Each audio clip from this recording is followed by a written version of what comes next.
Hi. Thank you, everyone, for coming tonight.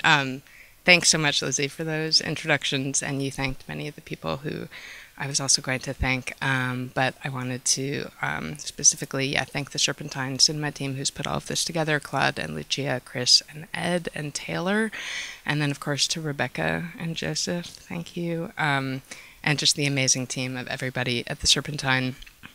And I also want to especially thank Giles Round and Roland Brockley, who are both here, for designing an amazing book that has housed the film notes for this entire series of cinema nights, which I love. So thank you so much. Okay, so just a tiny bit about this series, since I haven't been here for most of it, other than the first one, although I've heard it's gone pretty well.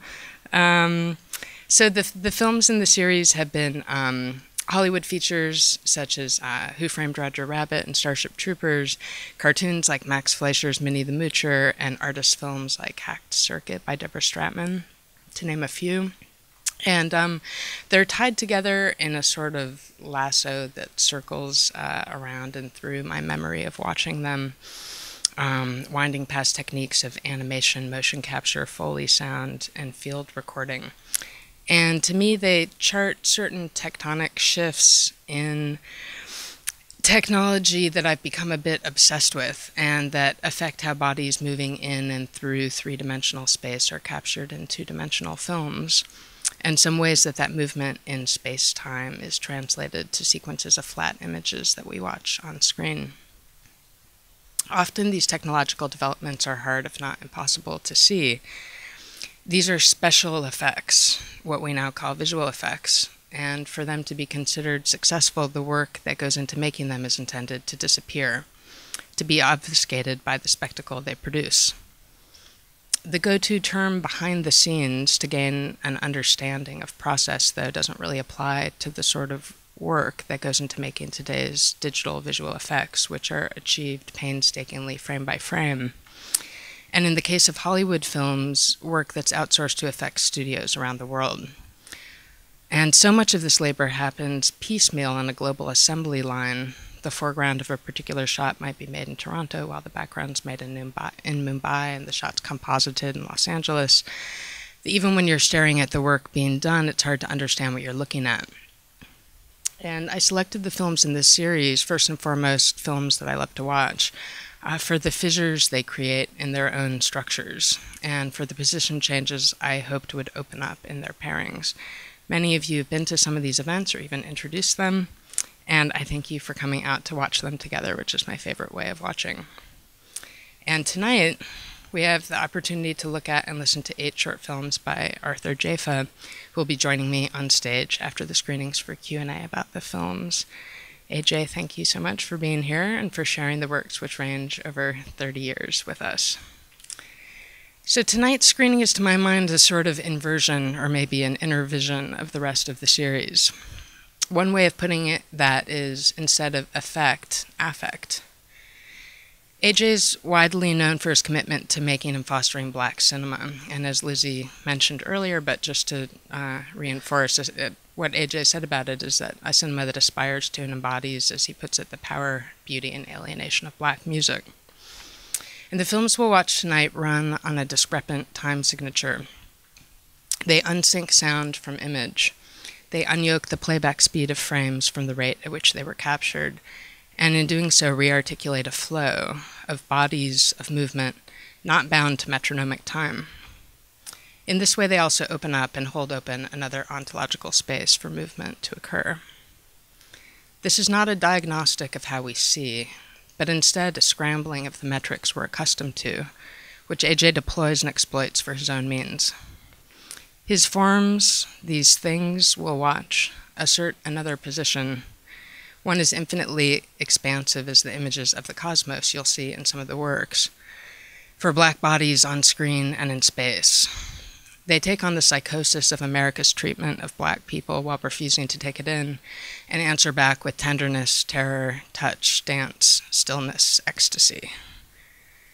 The video I opened with was one of several postcards, as I think of them, that I made last week after seeing AJ's film Tree, which we'll see about halfway through the program.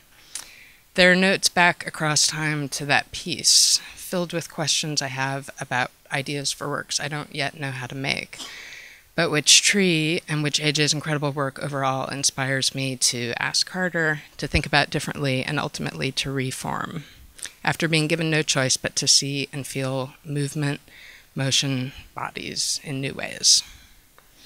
I'll close with another one now before we lead into the main program, and so please join us afterward for a Q&A with AJ. And I just wanted to mention to you, because the film notes you have were written like months ago before we actually knew what this program was going to be. So let me just tell you the names of these films, and AJ can fill in the years later, but as I said, they range over 3 decades. Yellow Jacket, Considerations, Love is the Message, the Message is Death, Tree, Apex, Sharifa Walks, Cassowary, and Crystal and Nick. Okay. So thank you so much for coming.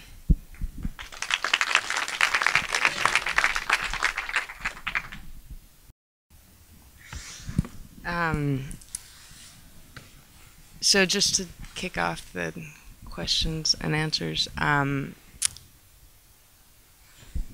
I was wondering if you could talk a little bit about this, the difference maybe that you see between fake tears and real tears, thinking about the last two.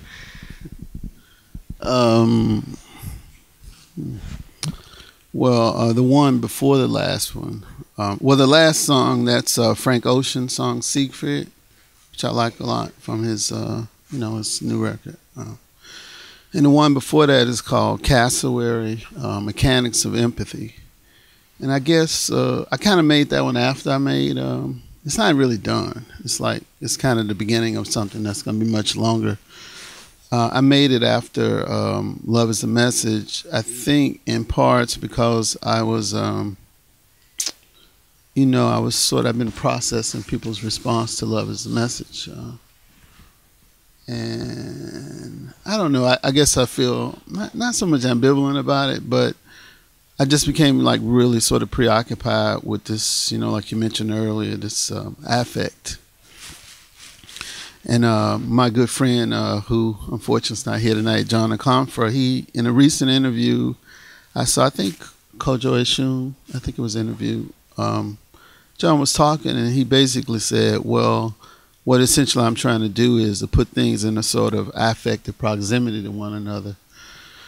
And that just hit me like a ton of bricks because I felt like it really crystallized, what it is I'm trying to do. I mean, fundamentally, it's what DJs do.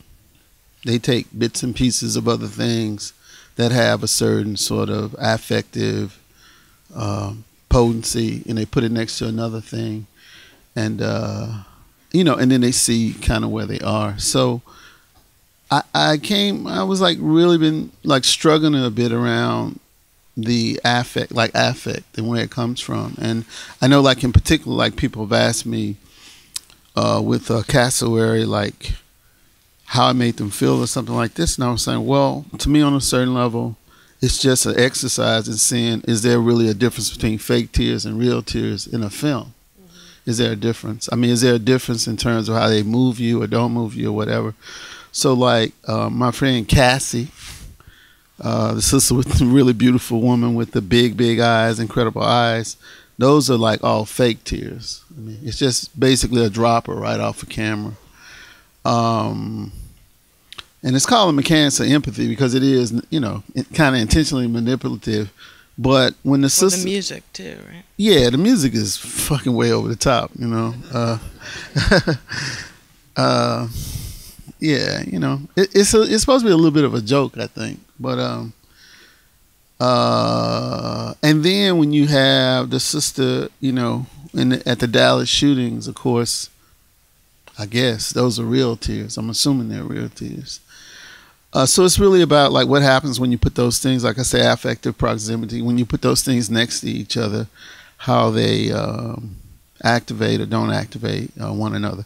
I mean, like increasingly, I've kind of come to believe, and this is just over the course of actually Love is the Message being installed for 2 months, almost 2 months in New York, and having conversations with people about it, and people asking me, this or that, like is it it's a found footage film, and then I would correct them and say, well, maybe 40% of it is not found footage, the stuff I shot. But a lot of just been like negotiating people's questions. And one of the things I kind of come to believe is that to a certain degree, the images themselves, like the images are sequenced, but what I think I'm really trying to manipulate is, if an image has a particular sort of resonance, and then you put it next to the other thing with a resonance, they create a new harmonic between themselves. So I think in a sense, what I'm really trying to manipulate is the space between the images. Like the images to me are kind of like the banks of a river. They're sort of guiding the flow, but it's really the flow that I'm trying to. So I don't know if that answers your question or not. Yeah, but I guess the DJ thing too makes me think like you sort of, if you were making Mechanics of Empathy and response to the response of Love is the Message, that you were sort of like not playing the crowd, but like listening to the crowd's response and then responding in turn with that piece. Like I wonder, I don't know, I guess just if you could talk a little more about this, like how those responses to Love is the Message sort of made you shift, maybe? Well, so you've heard some of this before because you've seen me do talks. But one of the things that I say, and I don't know, I say it when I've given talks, particularly in front of Love is the Message, is that I don't feel anything. And I haven't felt anything for quite a while. And I think it's, it's disturbing. It's like really disturbing to me that I don't feel anything. I mean, when I first put Love is the Message together, and we did it in about 2 hours, man. The person I was working with, Chris, just put it together really, really quick. We just like strung it out really on the timeline. So like 85% of it was done in 2 hours. And that was prior to hearing Kanye's music or anything. And I remember like sequencing it and like crying, just, literally being in tears. Since then, I don't feel anything. And I'm really kind of troubled by it. A good friend said, oh, yeah, it's like, and I've sort of taken it up. It's like they say surgeons shouldn't operate on their own family. So maybe it's something like that. I've actually started to create almost like a series of like they're like working hypotheses around kind of what happens in general with black people in particular in the context of the States. Cornel West has this, line that I quote quite often. He says there are things you cannot not know as a black person in America. And I've thought about that for 30 years now. But what I've increasingly come to believe that not knowing is not a passive process. It's actually an active process. Like by analogy, it's like a boat is taking on water. It's really not about putting your fingers in holes. It's about bailing. It's a process of bailing water. You're constantly bailing water. And so to a certain degree, this not knowing, what I've really come to think is that black folks have evolved some kind of organ, if you want to call it, whereby they, it's like a buffer or something, whereby they offload certain kinds of intensities until they can be processed later. And more often than what happens, I think, is they offload these things and they create all kinds of pathologies like, heart disease and things like this. I don't know if that's an answer to the question. This is the first time I've seen Sharifa Walks on the big screen, and I actually took in the woman's expression much differently than I have in the past, and I saw how it just was so much more distant, I guess, than I had imagined. And so I was like, or it's like I didn't have that much access to what she was actually thinking. And then I also somehow experienced the last shot differently with the guy who looks like he's about to take on some action that then the film cuts off. But what was that film? I guess I'm thinking about it in relation to what you're just saying, a sort of not knowing or knowing and what comes across to the camera. Or what direction, if any, you gave them? I mean, look, a lot of this is just me rationalizing, post haste after you put something together, or hypothesizing about what's going on in them. But like that piece was basically made from outtakes from an aborted music video. I was basically bored with the music video.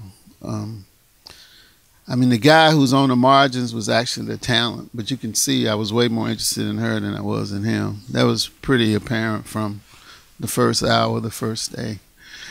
I was like, oh, Lord, I got to shoot this guy. I just want to shoot her, you know, basically. I was just really taken with her presence more than anything. Like, charisma and animal magnetism, all these kinds of things, or screen presence, it's a real thing. You know, it's a real thing. Some people have it, some people don't have it. There's no really correlation between whether the person is beautiful or not. I mean, I've done jobs where, you know, the model came in for a commercial and then they was like, this is the $20,000 a day model, and she showed up and you just looking at her saying, what? Like, she's not even that pretty. But if you point a camera at her, just something else happened, you know. And one of my big ongoing, like, in terms of trying to reimagine an apparatus that's modeled or built or framed around, you know, this imaginary black cinema, this cinema that I'm always speculating about, is just the whole part of casting. I mean, who you put in front of the camera, because I do feel like there are all kinds of super complicated interdictions about who does and who doesn't get to be in front of the camera, and a lot of them are unconscious, but there's like a lot of structural stuff in place. Like when you come to cast something, you basically are given this super narrow pool of people to choose from the get, you know. So even if you're looking for something different, it's just like, you know, it's like fishing in a fish in an aquarium, you know, in somebody's house. It's just not a lot of range, you know, to choose from. So, you know, like even we have like developed strategies, like we have to cast this entire film, like if you know New York, on the number 2 train between the Brooklyn Museum and Kingston. For people who know New York, I mean, I know there's got to be some equivalent here in London. That's like that stop where the magic happens and all the white people get off and all the black people stay on, right? So the whole idea was like, you know, the whole film has to be casted between those 4 stops. And it's a way of kind of getting around our own internalized biases about who gets to sit in Captain Kirk's chair on the Starship Trooper. Like, I don't see why that sister who said the building is on fire, why can't she be a captain of a starship, you know? So Nadine, the young sister who's in that thing, to me is just an example. I call them dark stars, and these are people who, if there was any objective measure of their screen presence, would be like superstars, like in a sense, but because they're black, of course, it's not even like a possibility. So I'm always like super interested when I come across a person. Like I always, and it's a test, I believe this, like, I can walk down any black neighborhood, give me 15 minutes, and I can cast a film where the screen presences are more powerful than anything you've ever seen in a movie before. I think that's, like, to me, a given. So it's just, you know, so the whole thing with so much of Shooting for Walks is really just about how Nadine just controlled the camera. She, like, you know, she commanded the camera, her presence. So when you see it big, you see her expression. So much of what it was about for me was that. But plus, she just moves beautifully. I mean, she just, as Nathaniel Mack would say, her postural semantics are like exquisite, you know. So. But then you're also emphasizing that also, obviously, with your edits. With the motion and stuff, yeah.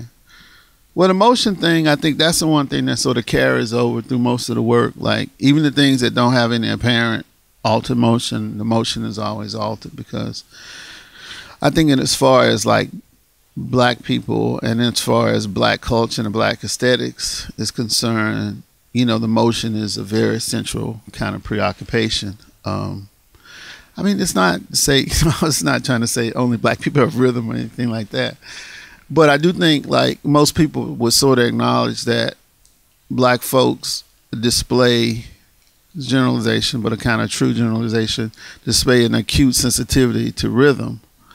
Even the ones who can't dance have an acute sensitivity to rhythm, you know. So I think that's a space in which if black people in some imagined, you know, Edenic universe had access to the apparatus, can do what they want with it, you would have seen, a lot more development around rhythm and motion and stuff like that in cinema. So, like, to me, to a certain degree, I mean, I was always a big fan of, the essay, The Cinematic Apparatus, had a big, profound impact on me. Because he basically, in that essay, I think it's Baldry, in that essay, he talks a lot about how so many things that we consider arbitrary, technological things, are not arbitrary at all. They're yoked to all kinds of other ideological and, and cultural formations and stuff. So for me, it was always about, okay, what kind of cinema do I want to see? What do I want to see?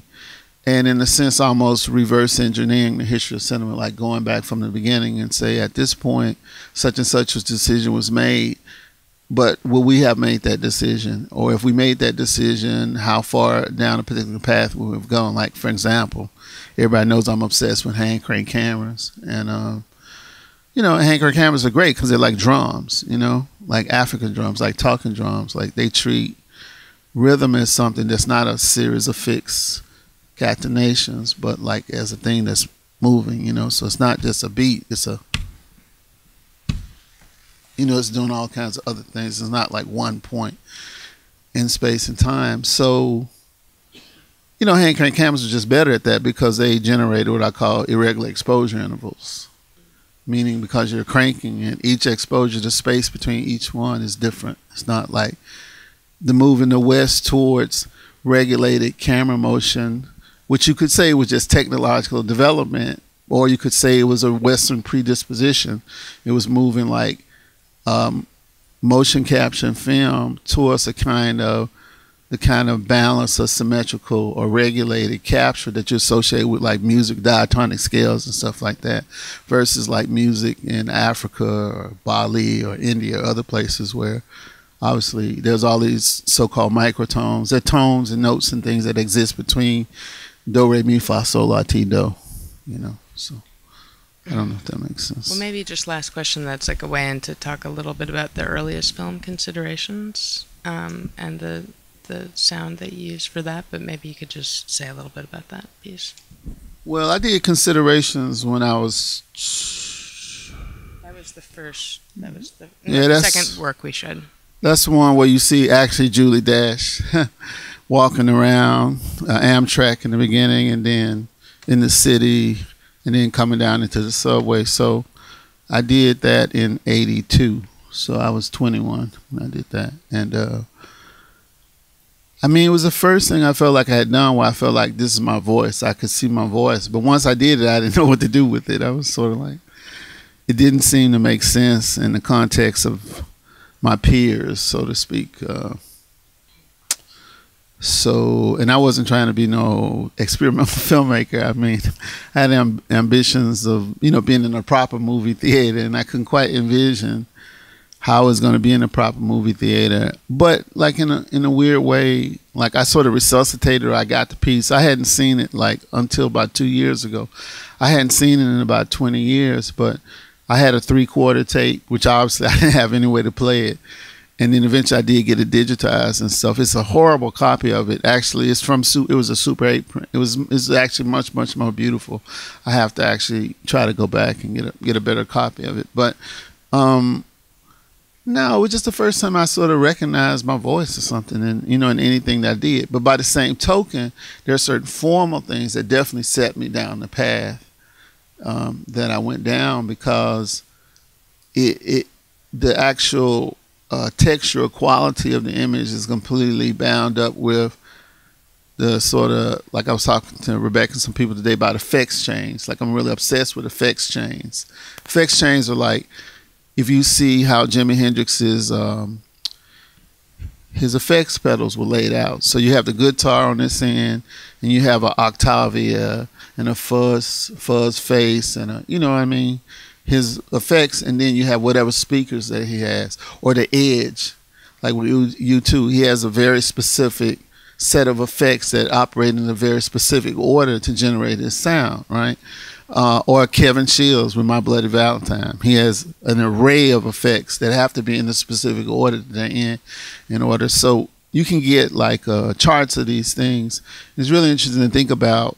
You start off with a signal ostensibly clean, and you send it through one effect, and you send it through another effect. You can almost mathematically chart it, well, to a certain degree, considerations actually had a kind of effect chain, because I was shooting it on Super 8. I got access to this almost legendary Sony Super 8 telecine in the M2100, which had a variable speed control, so you could transfer Super 8 to video. The video was 30 frames per second. The Super 8 was shot at 18 or 24, but then the variable speed in between, it created these like artifacts, basically, you know. So I've been, like, for a long time I was just like obsessed with why is this have this particular quality, and that sent me down the path of all my sort of investigations around, you know, what I've termed black visual intonation and all these other things which are expressly implemented in things like Love is a Message and Castaway and stuff, like, particularly Love is the Message is full on like black visual intonation, you know, about as actualized as I've actually done it thus far. Should we open it up to the audience for questions? Yeah.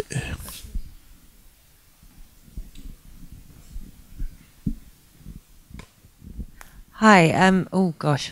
Your work, it feels really textured. I work in digital, and I'm always trying to work out how I can make it feel more kind of like, well, textual and kind of layered.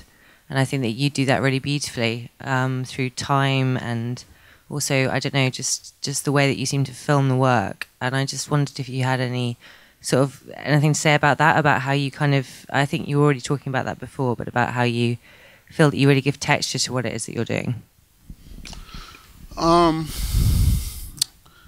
You know, it's just, film is 100 years old, you know, a little over 100 years. It's not that old as a medium.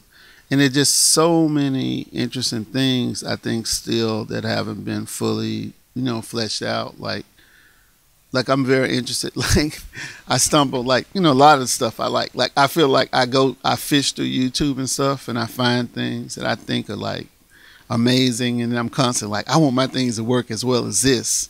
You know, this thing I took from World Star Hip Hop or something, you know, that's kind of what I am mostly gauging myself against. Because that stuff, like in World Star Hip Hop or YouTube or something, like, the internet is like, I mean, cinema is like a fishbowl. But World Star Hip Hop is like a fucking ocean. And, like, in order for anything to bobble to the top, it has to have a kind of almost Darwinian, like, fierceness.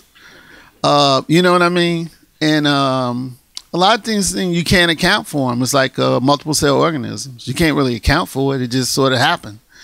So but you see these things and you say, why is this thing so intense? So, like, for a lot of what I'm doing, I think, is looking at things I made, which would be consideration, which is a sort of, because I put it away, a kind of found footage for myself, or things that I find, and I basically almost try to reverse engineer them. But, like, there was this clip, it was a Margiela, a fashion film that I found online somewhere, and I was just obsessed with it for 6 months, right? It just had this weird motion and everything. People walk around in space. And I was showing it to my friends, man, have you seen this? This is the most amazing thing I've ever seen, right? But I was trying to get a better copy of it. And eventually I found a better copy of it. And what I realized was, like, the original copy I had was what we call like a Harlem pirated copy, meaning somebody had gone to the installation with their camera and just had filmed it themselves. You know, and when I got the original thing, it was high resolution and everything. I was like, this thing is terrible. It has no flow. It has no nothing, right? And I went back to the original thing, and all my friends were like, AJ, yeah, we were wondering what you were tripping about, man. It was so clear somebody had just walked in with their phone or something and filmed the thing off the wall, you know. But I was so caught up in, you know, kind of what it's doing. It's like a Richard Prince photo, right? You can get those original. I found all those pictures. The girlfriends, you can find those Motorcycle magazine. You can actually find the original pictures, right? But when you rephotograph something, it does do something else to it, and not like a semiotic thing that people are reading and analyzing and all this. It actually does something visceral, quantum. It does a quantum thing to it, something about the remove from the original capture. I think something really weird. If you film somebody, that person is a particular place and time and space, you're holding the camera, your gaze, all this kind of stuff, like with a movie camera, you really are in some ways registering your gaze. Like Charles Burnett, I gave a perfect example. Brilliant filmmaker. Killer Sheep is probably still, in my opinion, the greatest Black American film ever made.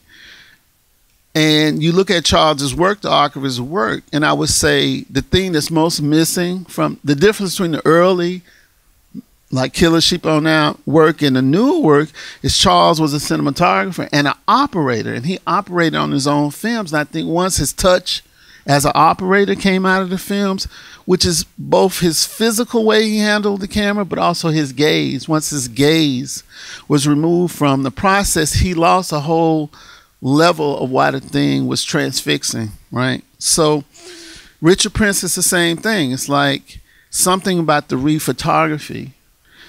It does something like really, really complicated. I don't know how many levels it goes down. I don't know if you take a photo and you rephotograph it and then you rephotograph the photo that somebody rephotographed. I don't know if that's still doing something, but I do think something really interesting is happening on the quantum level. So, you know, and as far as your question, like texture and stuff, it's just being sensitive to, you know, going back to the affective again, like being sensitive to how anything that you do registers and decided, well, if I shut that thing down, is it better or is it worse? Is it different or how is it different? If I don't shut that thing down and I amplify, because my question is always, okay, that's really cool, but like Led Zeppelin or Hendrix, what is the shit like if you turn it up to 10? You know, even if it's just what I call micro movements, you know, it's not a pan or a zoom, anything like this, but these little, like that. What is that? What does that do? And for example, could you pre-program that? So say like we have a red camera now that has an 8K capture. So that's a really high resolution image. The best thing about an 8K image to me is I can push in on it without it giving itself away as being pushed in. So I reframe things. So like, it's like I'm rephotographing my own footage. So you get a couple of things happening. But the other thing is, first of all, you get a super acutely calibrated composition for one thing. But the other thing you can start to do is like saying, okay, if I want a little movement like this, you can either do it physically yourself or you can actually loop it. So you can have this like over and over. You can do it over and over. I mean, so I'm just starting to explore that now. So to me, it's just always like being sensitive to what's happening, you know, in footage. To this day, like again, the last thing I said about there are things that I've seen that to this day I don't know why they work, and I'm still trying to understand why they work. When I went to LA to work with Charles Burnett in the early 80s, like this is like 81 or something like that, I was staying with my cousin, sitting up looking at television one night. There was a documentary called Violence in America. And I had been looking for this footage for 30 years now. And I knew people who worked at ABC and everything, and I had them in the archives trying to find it. But it was called Violence in America, and they had footage from a bank robbery. And you know those bank robbery surveillance cameras? I think they capture at 6 frames per second or something like that. Like when the bank, they trigger it and it captures. And they had this footage where I guess they had transferred so that it would make sense at 30 frames per second. Like, in other words, you capture at 6 frames per second, you play it back at 30, of course it's going to be fast motion, so they had to slow it down. But I saw it one time. I never forget. It was like a wide black and white shot of a bank, you know, floor. And the guy comes in from that way with the gun. But because it's 6 frames per second, there are big intervals between it captured him, captured that. And I always call it the bunny rabbit footage because he came in like this. He came in, he had a gun, and his arm came out that like with a gun, and then he shot this bank teller. And the bank teller, you see him collapse like that, and then he jumped all the way back across the room in one loop. Who can top that? I'm obsessed with why that works. So there's got to be some questions. So I was wondering when you were talking about the gaze, how that the gaze. Sorry, the can you gaze. hear me? In what you were just saying, how that relates to like the YouTube memes that you find, and then also how we're always constantly watching like Black Death, and I kind of realized that, especially when you put one of the videos of someone being shot on the phone. So how like you reprocess like your gaze of those versus the memes, the YouTube things? That was a question? Yeah. Yeah. I would say, yeah, that's true. Hey, look, that stuff,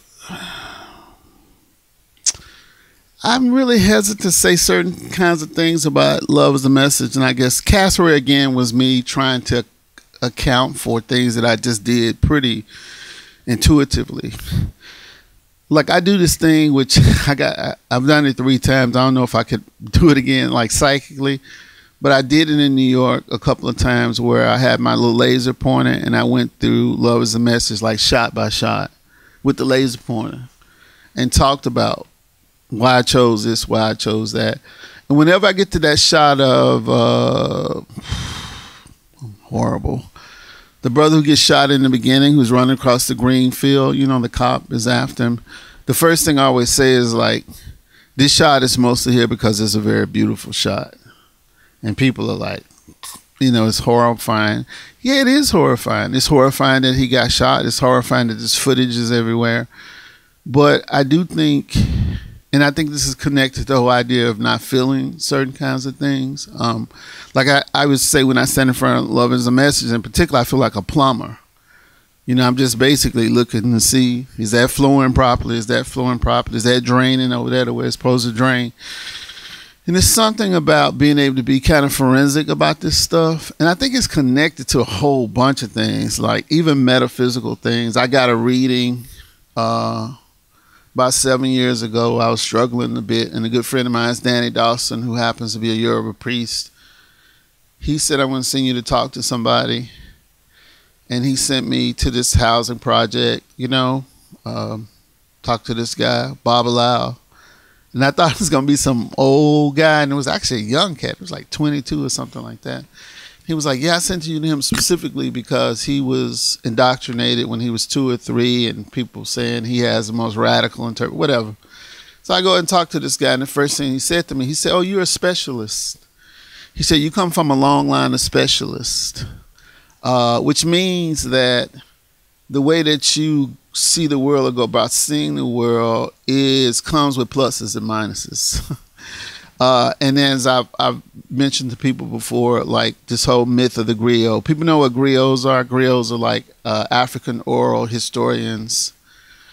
But he said, not that guy, another guy actually told me, and it's collapsed in my head. He said, the myth, because I was telling him how uncomfortable I was feeling with what I was doing or how I was relating to people that I care about and loved. And he just said, "Look, it's a griot thing." He said, "The myth of the griot goes something like this.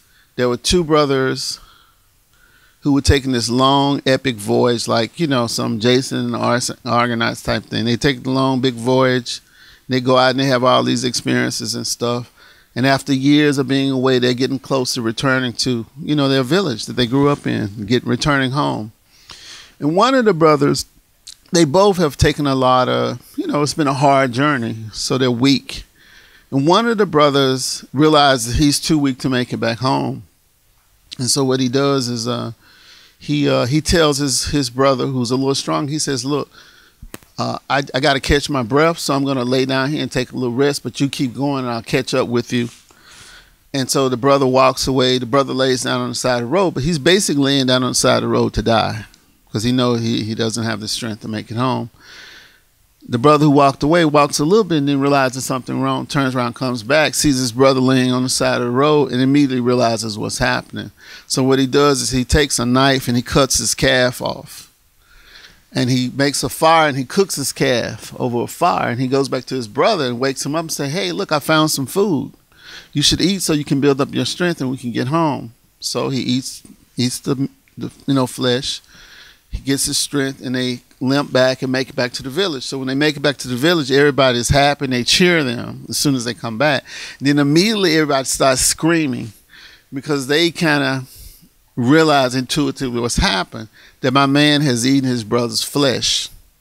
And so the guy who ate his brother's flesh, he looks at his brother and he says, "Okay, look, from this point onwards, me and my sons and my daughters are going to sing the praises of you and your sons and your daughters. And then their sons and their daughters are going to sing the praises of their sons and their daughters. Hence, where griots come from. But as the guy pointed out to me, he said, in this story, you see the complicated relationship that griots have to the community, which is this: they feed on the flesh of the people.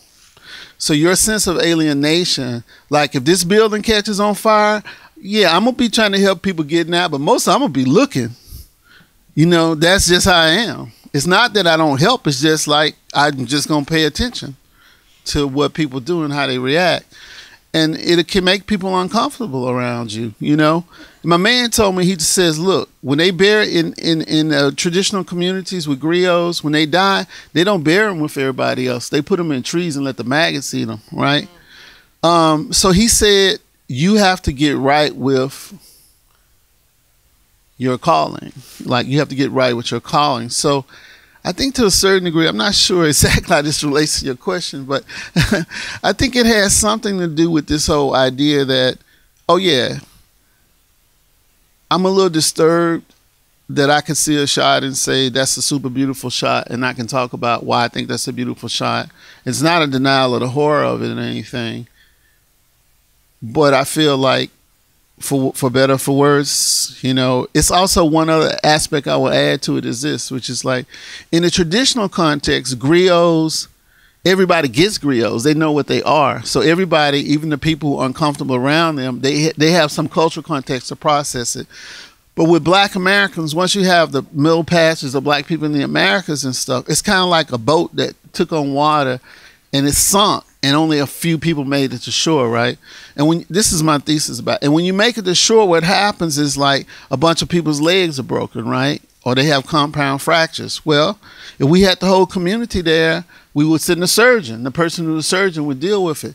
But because the surgeons all drowned, we have to look and see what's around. Well, we got a butcher here, a baker there. Who is it going to be? It's going to be the butcher. It's kind of like all hands on deck. So the butcher becomes the griot in a sense, because it's all hands on deck. So even if I have the impulse of a griot, I'm not really properly speaking a griot. I'm somebody who's been like drafted, so to speak. So the shit is kind of funny, you know. To me, it's kind of funny, like what's going on around there. I don't know if that answers your questions.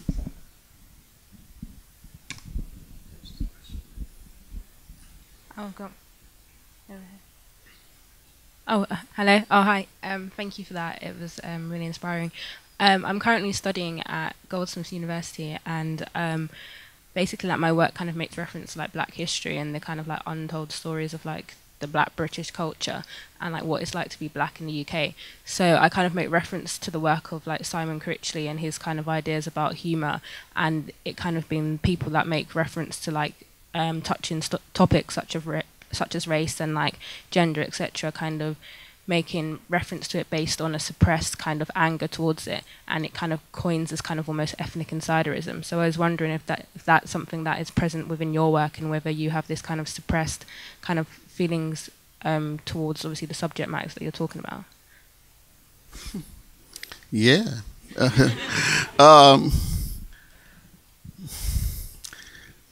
I mean, I like making theory and hypothesis and stuff, but I don't really like reading hypothesis and theories too deep, you know. I was like, I didn't know the person you mentioned, but, you know, yeah. I mean, I think, you know, you should go for what it is that moves you, you know, that makes you feel something. I'm a pretty rage-infused cat in general. I think most people would perceive me as pretty, I don't know, my man might be pushing it a little too far, but pretty easygoing, you know. I think I'm pretty easygoing. But it's a little like when I was in the 7th grade, I saw an episode of Star Trek called A Mock Time. I was like, yeah, that's it. Because the whole thing, it showed that the Vulcans didn't have less emotions than human beings. They had way more emotions. And their whole thing of being rational and all this kind of stuff was really a cultural response to them not being able to control their emotions, right? So I was like, yeah, that's what it's got to be. And so, I mean, it's weird. Like, I can have a very dead affect, I've been told by many people. that my affect can be like super, super flat. It kind of depends on the context, you know. But there's like a super, super complicated relationship between what you could call like, I think this is touched on the space you're talking about. Complicated relationship between what you could call being cool.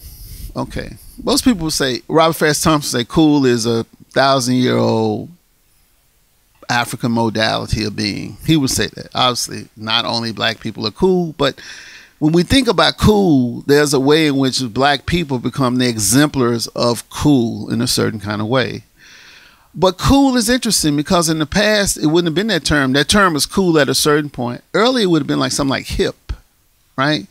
I think it's really interesting if you like look at and this is like a critique of cool in a sense. If you look at the sort of evolution of from being hip to being cool to being what most hip hop guys would say being hard.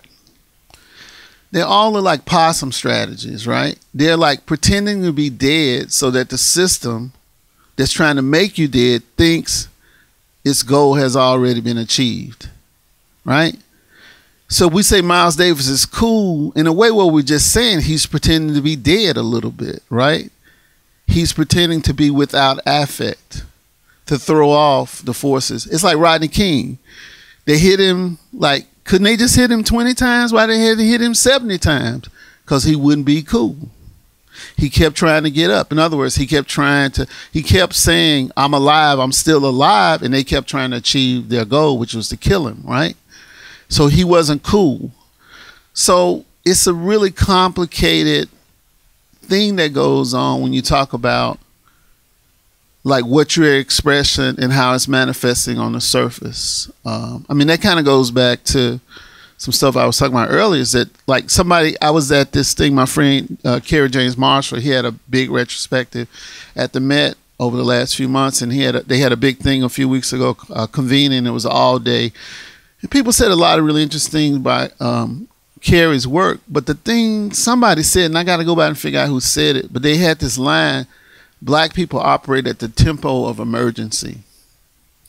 That really stuck with me. That really resonated for me. I mean, I really feel like it's really the modality of emergency, and tempo is a subset of the modality of emergency. But like improvisation, that's at the modality or the tempo of emergency. In other words, it's not a composer sitting in his house looking out at the trees and the clouds blow by and deciding what note is the next note. It's like, no, you're on the bandstand, your solo is up.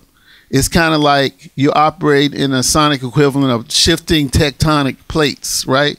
And when it's your time to take a solo and you got to make harmonic decisions, you have to make them on the spot or you will get smashed, right? So much of what black people, and I make that as a distinction between Africans, meaning black people in the Americas, who Africans came to the Americas, the Middle Passage and slavery permutated us into some new mutant version of Africans that we term typically black, right?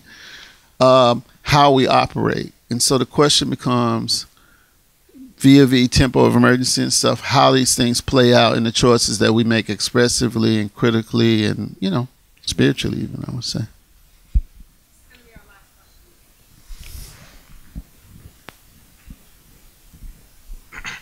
So I've got two questions. One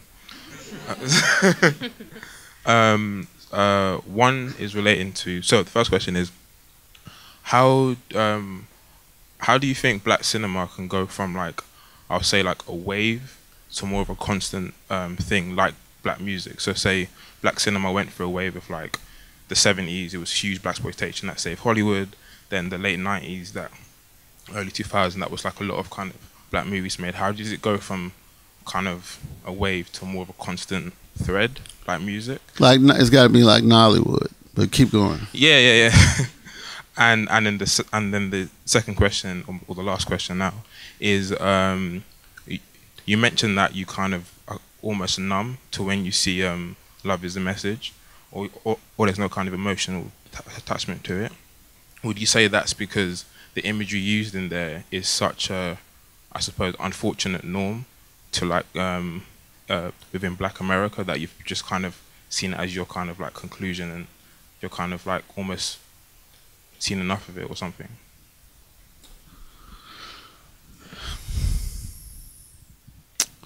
I mean, on a certain level, yeah, I'm numb. But I don't actually, I think that's why I say I don't feel anything, because I don't think numb gets to it. It's something else. Like this, numb has some Venn diagram relationship to what I'm actually feeling. It's something more, like I said, forensic is the word that comes up. I mean, I don't think of like, I guess they could be like coroners. You know, I guess they could, you could call them numb, but I don't think it's numb. It's something else. You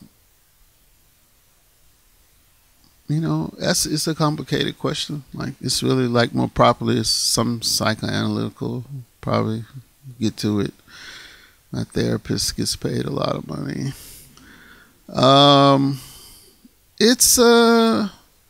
mean, I was talking to Lucy today and I was laughing. I grew up in Mississippi, right? And I was saying this, it's like the oldest joke in the world to me. I was just like, you go to Mississippi now, because it's a depressed environment, like the Delta where I grew up, it's like outside of the Appalachians, like the poorest region in America, right? So municipalities are struggling for what their thing is going to be. And so there's a lot of fighting among cities about what is the birthplace of the blues, which is hilarious to me, because it's everybody going around saying like, we're where depression started. You know what I mean? We are, you know, ground zero for black depression in America, right? So it's a little kind of like that. It's like the central conundrum to me for black being is that who we are ontologically is completely bound up with horror. Like my good friend, Fred Moten. Fred is the smartest man in the world as far as I'm concerned, but we just don't agree on this. Like, he says like who we are is not bound up with horror. It's like concurrent with horror. I actually think it's bound up with horror. I think if some deity came down and said, AJ, you can snap your fingers and every horrible thing that ever happened to a black person could never have happened, I can't do that without erasing everybody who ever existed. And on some profound philosophical level, that is a place that we function inside of. So this whole idea of feeling, not feeling, it's also bound up in that what's magnificent about what we've done culturally, expressively, I would say spiritually even. Like my big thing is always, this is World War Z for black folks. It's always World War Z. It's been World War Z since the alien abduction happened and we're forced to go in these other places and the forced interbreed with these alien species, right? It's been that the whole time, but it don't look like World War Z, because when we think of World War Z, we think of like people running around frantically, you know what I mean? The zombies are running around, they run around frantically. And black people are sort of like pretty cool given the circumstances, you know? So, but the Nollywood thing is this, look, when you said black exploitation film, I don't consider black exploitation films black films. Most of those are directed by white folks, written by white folks, produced by white folks. Putting black people in front of the camera does not make it black cinema. Putting black people behind the camera does not make it black cinema, right? It's a more complicated relationship to the cultural thing that we call blackness that makes it black cinema. Leontine Price, Jesse Norman, just because a black person sings don't make it black music. They could be genius at what they do. And if you know opera well enough, and I've said this before, you can make a case maybe that they bring in some black sensibility to opera or something. But at the end of the day, opera developed over hundreds of years in response to the expressive pressure, the existential circumstances of Italians or whomever, right? They created a form that was built to express the things that they were feeling culturally. So when you hear Aretha Franklin, it's very different from hearing Jesse Norman. It's not like, you know, like any kind of ultimate value judgment. It's just saying Aretha Franklin, when you hear her, and she's great, you're hearing her individual expressive genius, but you're also hearing her work in a form that was constructed transgenerationally and constructed during times of war, you know, to express the existential circumstances of black folks. So the cinema has to be like that too. It's got to have more complicated relationships to who we are, like spiritually, culturally, politically, socially, all those kinds of things, than just you put a black folks. Because let me tell you, black folks will do anything for money. Let's be for real. I mean, like most folks will do anything for money. So you can't really judge. Fences, it's horrible. It's not even cinema. Let's be for real. It's not even cinema, right? It's interesting. The writing is kind of otherworldly on a certain level. The acting is, I think, very so-so. Me personally, I think Viola Davis is great, but most other acting, I think, is super mediocre. Behind the camera, it's like whatever. You know, it's not even a good filmed like play. So they don't make black cinema. That's not the future of black cinema. I don't care. I mean, Hidden Figures was 10 times better. You know, 10 times better than Moonlight. Got some fucking black cinema in it now. Like, for real. Like, when I first saw the trailer, I was like, now, finally, some real motherfucking black cinema. Right? It's got something going on in it. It's not a perfect film, in my opinion. It's not a perfect film. It's got certain things in it that are whack. Like, the mother is whack. I don't care what nobody says. The mother is whack. Naomi Harris is fine as hell, and she can act her ass off, but she's horrible as a crack mom. I'm sorry. Anybody who even cast Naomi Harris as a mom needs to be in therapy. It's something really weird about casting Naomi Harris as your mom. Shit don't work, and she's the only character that's in all three parts. So the film is superbly flawed by Naomi Harris, fine as she is, right, being in that part. And the end is like literally chicken shit. It's like a chicken shit end. We all try to do best we can as artists, right? You try your best, you fail or you succeed, right? But to build the whole film around a brother who says, I haven't been touched since you touched me on the beach 15 years ago, and you get to that moment, right, where he's in the apartment, he says, I haven't been touched, and the guy's on the other side of the room, and you cross faith in them being on the couch, like afterward, that's chicken shit. That's chicken shit. I'm sorry. They should have reshot a scene, CGI or some shit. They had to come up with something that shows me how that man negotiated walking across that room or not and touching that other man's hand. You cannot cross faith in them sitting on the fucking couch awkwardly like this at the end of the movie. That's bullshit. Sorry, I didn't mean. You just touch a nerve on it. I touched my own nerve. Thanks for coming.